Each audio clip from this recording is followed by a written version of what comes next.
রাত বাড়লেই নিস্তব্ধ হয়ে যায় শিবালয় এর ঢাকা-রিচা মহাসড়ক। মাইলের পর মাইল বিস্তৃত এই রাস্তা ধরে ছুটে চলে পণ্যবাহী ট্রাক। কিন্তু সেই নিস্তব্ধতা ভাঙতেই আসে এক ভয়াল ফিসফিসানি। সাদা শাড়ির এক মহিলার গল্প, যে গল্পে আছে শুধুই অন্তর্ধান, বুক কাঁপানো ভয় আর এক বিভৎস ছবি, একটি মুন্ডুহীন শরীর আর একটি শিশু। আজকের ভিডিওতে আমরা জানব মানিকগঞ্জের সেই রহস্যময়ী নারীর লোমহর্ষক কাহিনী।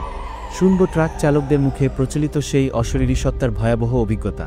প্রস্তুত হন, কারণ এই গল্প আপনার রাতের ঘুম কেড়ে নিতে পারে। ঢাকা-রিচা মহাসড়ক বাংলাদেশের ব্যস্ততম সড়কগুলোর মধ্যে অন্যতম।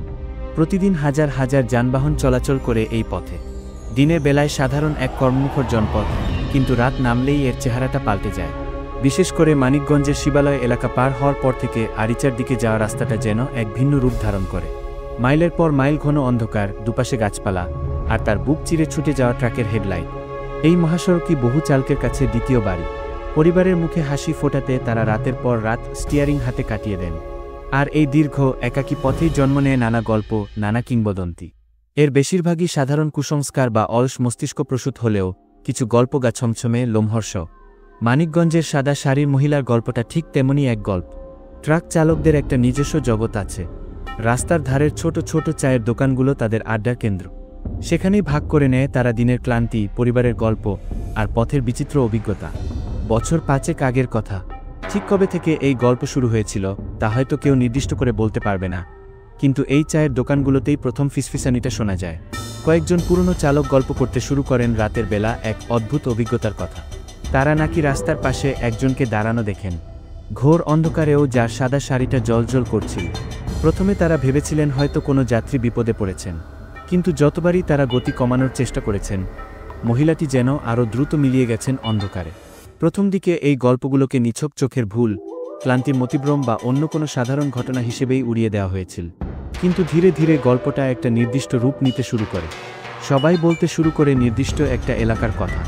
শিবালয়ের কিছুটা পরের পথ, যেখানে রাস্তাটা একটু অন্ধকার, দুপাশে ঝোপঝাড় বেশি। সেখানেই নাকি ঠিক মাঝরাতে দেখা মেলে সাদা শাড়ির মহিলাকে। তার মুখটা নাকি দেখা যায় না স্পষ্ট করে, কেবল সাদা শাড়ির একটা অবয়ব। আর সে নাকি হাত দেখায় লিফটের জন্য। চালকদের মধ্যে পুরনো যারা, তারা এই ধরনের গল্প শুনেছেন আগেও। অনেক অঞ্চলেই এমন ভৌতিক কিংবদন্তি প্রচলিত আছে, তাই বেশিরভাগই ব্যাপারটা হেসে উড়িয়ে দিতেন। কিন্তু কিছু ড্রাইভারের মনে কাটা বিঁধে রইল। তারা ওই নির্দিষ্ট সময়ে ওই রুটে গেলেই সতর্ক হয়ে গেলেন, অথা গতি কমাতে চাইতেন না। আর কিছু অদ্ভুত অভিজ্ঞতা তাদেরও হতে শুরু করল। হঠাৎ করে গাড়ির ভেতরটা অস্বাভাবিক রকমের ঠান্ডা হয়ে যাওয়া, তীব্র আতরের গন্ধ না থাকা সত্ত্বেও মিষ্টি একটা ফুলের গন্ধ পাওয়া, বা হঠাৎ করে রাস্তার পাশে মনে হওয়া যেন কেউ দাঁড়িয়ে আছে, কিন্তু ভালো করে তাকালে আর কিছু দেখা না যাওয়া। এই ছোট ছোট ঘটনাগুলো তাদের মনে ভয়ের বীজ বুনতে শুরু করল। তাদের মধ্যে একজন ছিলেন আনোয়ার ভাই। প্রায় 30 বছরের বেশি সময় ধরে ট্রাক চালাচ্ছেন। এই পথে তার চুল পেকেছে। তিনি এসব গল্প বিশ্বাস করতেন না। একদিন রাতে তিনিও ওই রুটে যাচ্ছিলেন। সময় তখন রাত প্রায় 2টো। হঠাৎ করেই হেডলাইটের আলোয় দেখলেন রাস্তার পাশে একজন মহিলা দাঁড়িয়ে আছেন। গায়ে সাদা শাড়ি, মাথাটা একটু নিচু করা, হাত দেখাচ্ছেন যেন লিফট চান। আনোয়ার ভাই প্রথমে থমকে গেলেন, তারপর মনে মনে দোয়া দরুদ পড়তে শুরু করলেন। গাড়ি থামালেন না, পাশ কাটিয়ে চলে গেলেন। কিন্তু যতদূর গেলেন, পেছনের লুকিং গ্লাসে মনে হলো যেন সাদা অবয়বটা তার গাড়িটাকেই দেখছে। সেই রাতে আনোয়ার ভাইয়ের আর ঘুম আসেনি। পরদিন চায়ের দোকানে এসে যখন তিনি এই ঘটনা বললেন, তখন সবাই চুপ হয়ে শুনল। কারণ এর পরের ঘটনাগুলো আর নিছক গল্প ছিল না। আনোয়ার ভাইয়ের ঘটনার ঠিক কিছুদিন পর মানিকগঞ্জের ট্রাক চালকদের মধ্যে ঘটে গেল এক ভয়াবহ ঘটনা। করিম ভাই এলাকার পরিচিত একজন চালক, হাসিখুশি মানুষ, সবসময় সবার উপকার করতে চাইতেন। সেদিন রাতে তিনি ঢাকা ফিরছিলেন। তার হেল্পার ছিল ছোট ছেলে আকরাম। রাত আনুমানিক 1:30 নাগাদ তারা সেই নির্দিষ্ট এলাকা পার হচ্ছিলেন। করিম ভাই রাস্তার পাশে দেখলেন একজন মহিলা দাঁড়িয়ে আছেন, সাদা শাড়ি পরা, অসহায় ভঙ্গিতে হাত দেখাচ্ছেন। করিম ভাইয়ের দয়া হলো। এত রাতে একা মহিলা রাস্তায় দাঁড়িয়ে আছেন, হয়তো কোনো বিপদে পড়েছেন। শত নিষেধ সত্ত্বেও তিনি গাড়ি থামালেন। হেল্পার আকরাম তাকে বারণ করেছিল, কিন্তু করিম ভাই শোনেননি। তিনি দরজা খুলে মহিলাটিকে গাড়িতে উঠতে বললেন। মহিলাটি নিঃশব্দে গাড়িতে উঠে বসলেন, ঠিক করিম ভাইয়ের পাশের আসনে। গাড়ির ভেতরের অল্প আলোতেও তার মুখটা স্পষ্ট দেখা যাচ্ছিল না। মাথা নিচু করেছিলেন। আকরাম পেছনের কেবিনে ছিল। তার কেমন যেন গা ছমছম করছিল। গাড়িতে একটা মিষ্টি ফুলের গন্ধ ভরে গেল, যেটা আগে ছিল না। করিম ভাই জিজ্ঞাসা করলেন তিনি কোথায় যাবেন। মহিলাটি কোনো উত্তর দিলেন না, কেবল সামনে ইশারা করলেন। করিম ভাই গাড়ি চালানো শুরু করলেন। মিনিট 10 হয়তো গিয়েছিল। মানিকগঞ্জের সেই নির্দিষ্ট এলাকা আর আরিচা ওভারব্রিজের ঠিক মাঝামাঝি কোনো এক জায়গায়। তারপর কি হলো কেউ জানে না। পরদিন সকালে খবর আসে, ঢাকা আরিচা মহাসড়কের পাশে করিম ভাইয়ের ট্রাকটি পাওয়া গেছে। রাস্তায় নয়, একটি ছোট জঙ্গলের পাশে পরিত্যক্ত অবস্থায়। গাড়ির দরজা খোলা, ভেতরে কেউ নেই। করিম ভাই নেই, তার হেল্পার আকরামও নেই। পুলিশ এসে তদন্ত শুরু করল। প্রাথমিকভাবে সবাই ভাবল হয়তো ডাকাত দল ট্রাক লুট করে চালক হেল্পারকে মেরে ফেলেছে বা তুলে নিয়ে গেছে। কিন্তু ট্রাকের ভেতরে মূল্যবান কোনো জিনিস খোয়া যায়নি। আর এমন কোনো আলাম তো পাওয়া গেল না যা ডাকাতির দিকে ইঙ্গিত করে। রহস্য ঘনীভূত হতে শুরু করল। কয়েকদিন পর আকরামকে খুঁজে পাওয়া গেল, সেই জঙ্গলের কিছুটা ভেতরে, প্রায় অচেতন অবস্থায়। কিন্তু একই, আকরাম কথা বলতে পারছিল না, একেবারে চুপ হয়ে গেছে। চোখে মুখে চরম ভয়ের ছাপ, যেন এমন কিছু দেখেছে যা তাকে নির্বাক করে দিয়েছে। তাকে হাসপাতালে ভর্তি করা হলো। ডাক্তাররা পরীক্ষা করে দেখলেন তার শারীরিক কোনো সমস্যা নেই, আঘাতও নেই। কিন্তু সে মানসিকভাবে এতটাই মানসিক আঘাতগ্রস্ত যে কথা বলার শক্তি হারিয়ে ফেলেছে। সে কেবল ফ্যালফ্যাল করে তাকিয়ে থাকে।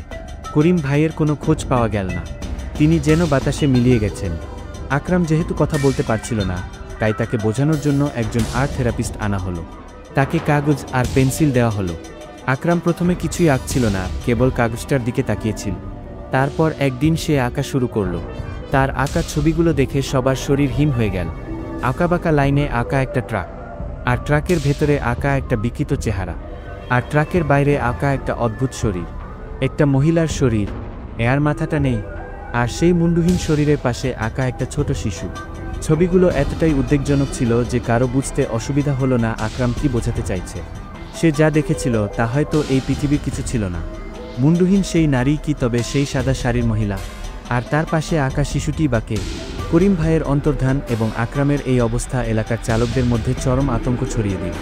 সাদা শাড়ির মহিলার গল্পটা আর নিছক কুসংস্কার থাকল না, এটা হয়ে উঠল এক ভয়াল বাস্তবতা। এরপর থেকে ওই রুটে রাতে গাড়ি চালানো অনেক চালকই বন্ধ করে দিলেন। যাদের যেতেই হতো তারা দল বেঁধে যেত, বা গাড়িতে জোরে গান ছাড়ত, বা অনবরত দোয়া দরুদ পড়ত। অনেকেই ওই নির্দিষ্ট এলাকাটা পার হওয়ার সময় গাড়ির গতি বাড়িয়ে দিত। কিন্তু ভয় পিছু ছাড়ছিল না। রাতের আধারে হঠাৎ করে হেডলাইটের আলোয় সাদা কিছু দেখতে পাওয়া, গাড়ির ভেতর অস্বাভাবিক ঠান্ডা লাগা, বা হঠাৎ করে ব্রেক ফেল করার মতো ঘটনাও ঘটতে লাগল।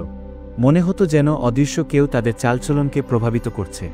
আনোয়ার ভাই, যিনি প্রথমে গল্পটাকে গুরুত্ব দেননি, তিনিও ভীষণ ভয় পেয়ে গেলেন। তার পরিবার আছে, বাচ্চা আছে। প্রতি রাতে যখন তিনি গাড়ি নিয়ে বের হন, তখন তার স্ত্রীর মুখটা মনে পড়ে ছোট ছেলেটার কথা। যদি করিম ভাইয়ের মতো তারও কিছু হয়ে যায়, তার পরিবারের কি হবে? এই ভয়টা শুধু তার একার ছিল না, এটা ছিল ওই এলাকার প্রত্যেক ট্রাক চালকের অবচেতনের ভয়, জীবনের ঝুঁকি আর পরিবারের অনিশ্চয়তার ভয়। সাদা শাড়ির মহিলা যেন তাদের এই সবচেয়ে দুর্বল জায়গাটাতেই আঘাত হানছিল। শুধুমাত্র জীবন নয়, সে যেন কেড়ে নিচ্ছিল তাদের মানসিক শান্তিও। এই রহস্যের কিনারা করতে হবেই। এই চিন্তাটা কয়েকজনের মাথায় এলো। বিশেষ করে আনোয়ার ভাই এবং আরও কয়েকজন পুরনো চালক মিলে সিদ্ধান্ত নিলেন তারা এই ঘটনার পেছনের কারণটা জানার চেষ্টা করবেন। তারা আবার আকরামের কাছে গেল। আকরামের আঁকা ছবিগুলো ভালো করে দেখল। মুন্ডুহীন শরীর আর শিশু, এটা কি কোনো প্রতীক নাকি বাস্তব? তারা ওই নির্দিষ্ট এলাকায় পুরনো কোনো দুর্ঘটনার কথা জানার চেষ্টা করল। এলাকার বয়স্ক মানুষ, রাস্তার ধারের দোকানদার, এমনকি থানা পুলিশের পুরনো রেকর্ডও ঘেঁটে দেখতে লাগল। আর তখনই বেরিয়ে এলো এক চাপা পড়া ঘটনা, প্রায় 1520 বছর আগের কথা। ঠিক ওই এলাকাতেই ঘটেছিল এক ভয়াবহ দুর্ঘটনা। গভীর রাতে একটি যাত্রীবাহী বাসকে ওভারটেক করতে গিয়ে একটি বেপরোয়া ট্রাক রাস্তার পাশে দাঁড়িয়ে থাকা একটি অটোরিকশাকে চাপা দেয়। অটোরিকশায় ছিলেন একজন মহিলা এবং তার কোলে ছিল ছোট্ট শিশু। দুর্ঘটনা এতটাই ভয়াবহ ছিল যে ঘটনাস্থলেই মা ও শিশু উভয়ের মৃত্যু হয়। প্রত্যক্ষদর্শীদের বর্ণনায় ছিল বিভৎসতা। মহিলার শরীর এতটাই ছিন্নভিন্ন হয়ে গিয়েছিল যে তার মাথাটা দেহ থেকে আলাদা হয়ে গিয়েছিল। আর শিশুটিও, সেই ট্রাকটি নাকি পালিয়ে গিয়েছিল, কখনো ধরা পড়েনি চালক। এলাকার কিছু মানুষ দুর্ঘটনার পর অনেকদিন পর্যন্ত ওই জায়গায় কিছু অদ্ভুত জিনিস দেখতে পাওয়ার কথা বলতেন, কিন্তু ধীরে ধীরে সবাই ভুলে গিয়েছিল। এবার সবকিছু পরিষ্কার হয়ে গেল। আকরামের আঁকা মুন্ডুহীন শরীরটা ছিল সেই দুর্ঘটনার শিকার মায়ের, আর শিশুটি তার নিজের সন্তান। সেই মা যার আত্মা মুক্তি পায়নি। হয়তো বেপরোয়া ট্রাকের ধাক্কায় অকাল মৃত্যুর কোলে ঢলে পড়া সেই মা তার সন্তানের জন্য ন্যায়বিচার চাইছে। সে চাইছে সেই ট্রাক চালকদের শাস্তি যারা তার জীবন আর তার সন্তানের জীবন কেড়ে নিয়েছিল। সাদা শাড়ি রূপে সে আসে সাহায্য চাওয়ার ছলনায়, আর যারা সেই সাহায্যের হাত বাড়ায় তাদের সে নিয়ে যায় অন্য এক জগতে। হয়তো তাদের দিয়ে সে তার সন্তানকে খুঁজছে অনন্তকাল ধরে, অথবা তাদের যন্ত্রণা দিয়ে সে নিজের অপূর্ণ প্রতিশোধ পূর্ণ করছে। মুন্ডুহীন রূপটা হয়তো তার মৃত্যুর মুহূর্তের ভয়াবহতার প্রতীক, যা সে লুকিয়ে রাখে সাদা শাড়ির আবরণে। মানিকগঞ্জের সেই সাদা শাড়ির মহিলা আসলে এক অভাগী মা, যার আত্মা আজও মুক্তি পায়নি। তার ভয়াল উপস্থিতি ঢাকা-রিচা মহাসড়কের ওই নির্দিষ্ট অংশকে করে তুলেছে এক মৃত্যুফাঁদ। করিম ভাই সহ আরও যে চালকরা নিখোঁজ হয়েছেন, তাদের ভাগ্যে কী ঘটেছে তা হয়তো কেউ কোনোদিন জানতে পারবে না। আকরাম হয়তো তাদের শেষ পরিণতি দেখেছে, তাই নির্বাক হয়ে গেছে।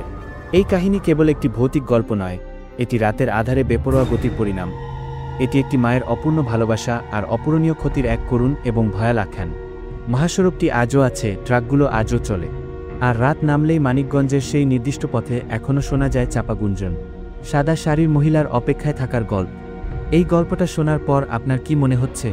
এটা কি নিছকি গল্প, নাকি এর পেছনে লুকিয়ে আছে কোনো অশরীরী সত্যি? মহাসড়কের রহস্য কি কেবল দুর্ঘটনা আর কুসংস্কারের সমষ্টি, নাকি এখানে মিশে আছে অতৃপ্ত আত্মার আনাগোনা? আপনার কি মতামত তা কমেন্টে জানান।